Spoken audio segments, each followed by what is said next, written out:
අපි අද පෙන්වන්න යන්නේ පින් සහ පව් ගැන. පින් සහ පව් කියන්නේ මොකක්ද? පින් කියන්නේ මොකක්ද? පව් කියන්නේ මොකක්ද? පිනෙන් සහ පවෙන් ලැබෙන විපාක. ඒ විපාක වලින් මිදෙන්න අපි මොනවද කරන්න ඕනේ? දැන් අපි වීඩියෝ එක බලමු.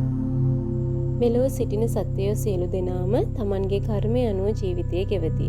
අපි කරන සෑම ක්‍රියාවක්ම හොඳ හෝ නරක අපගේ අනාගතයට බලපානවා.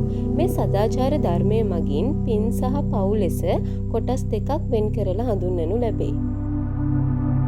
පින් කියන්නේ මොකක්ද? පින් කියන්නේ අපි කරන හොඳ ක්‍රියාවන්. උදාහරණයක් විදිහට දාන පුණ්‍ය ක්‍රියාවන්, සත්ත්වයින්ට කරුණාව දැක්වීම, නිතරම සත්‍ය කතා කිරීම, ගුරු අභිවාදනය, මේ හැම දෙයක්ම වගේ පින්. පින් කරනකොට අපේ සිත පිරිසිදු වෙනවා. ඒකෙන් අපිට සංසුන් ජීවිතයක් ගත කිරීමට සැනසීමක් සහ සතුටක් ලැබෙනවා. පව් කියන්නේ මොකක්ද? පව් කියන්නේ කරන නරක ක්‍රියාවන්. සතුන් මැරීම, සොරකම් කිරීම, බොරු කීම, වංචා කිරීම, මේ හැම දෙයක්ම වගේ පව්.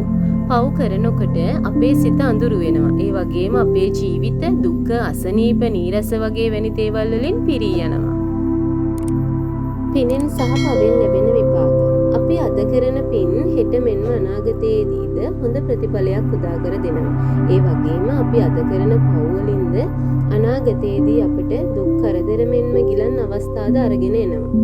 ඒ නිසාම බුදුරජාණන් වහන්සේ පැවසුවේ කර්මයට වඩා බලවත් දෙයක් නොමැත යන්නයි. ඒ නිසාම අපි හැමෝම සෑම දිනකම සත්‍යවාදීව ධනවාදී පින්කම් සිද්ධ කරමින් යහපත් සිතුවිලි වලින් යුක්තව ජීවත් වෙන්න උත්සාහ කරමු. අපි කරන සෑම දෙයක්ම මෙලොව, පරලොව, දෙලොව උභයාර්ථ සංසිද්ධිය උදෙසා හේතු වෙනවා.